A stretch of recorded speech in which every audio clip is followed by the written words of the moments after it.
So in the late 1800s, early 1900s, there's this Russian doctor, Mechnikov, and he's doing studies because in the Czech, they made yogurt, and he sees that people that are eating fermented foods have better health. So he does a study, because the plague's killing millions of people at this time. So he does a study, this is a study, him and one other guy are eating fermented foods, and then the third person isn't. And they all drink a vial of the plague, and him and the other guy are fine, and the third guy almost dies. And then he wins a Nobel Prize for that. So anyway, the Russians, though, started noticing that the people that were in the Caucasus Mountains lived longer, so they wanted to know why. And Mechnikov had been doing all these studies, and he's the one that actually coined the phrase probiotic. So this was clear back then, and he's saying if you have better gut health, you'll live longer, you'll be healthier, all these things.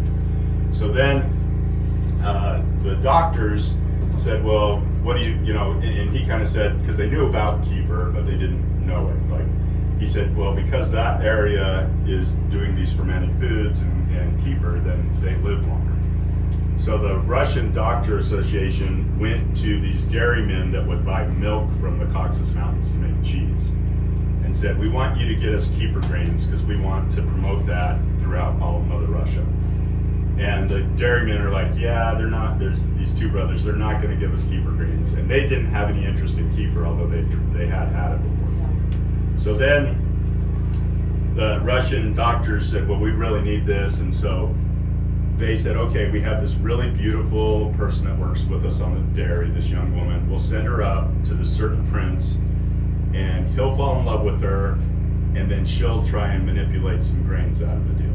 So that was the plan. So she goes up, and this prince falls in love with her, said, I want to marry you. And she's like, nah, I don't want to do that. You know, I want to get some kefir grains though. And the prince is like, no. And she's like, all right. So she leaves.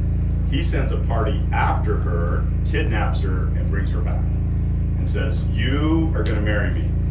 And she's now obviously a little frightened, and she sends word to the Russian brothers that sent her up there, saying, you sent me up here, I'm in this jam, this guy's going to make me marry him. And so they put a party together, and they go up and storm the castle and get the princess and bring her home.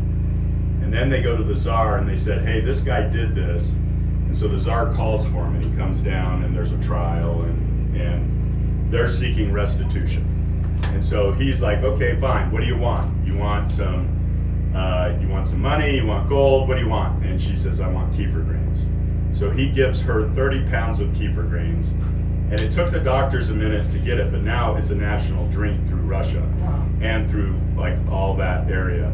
But every grain originates from that grain. So the grains I have originally can be traced back to those. That's crazy.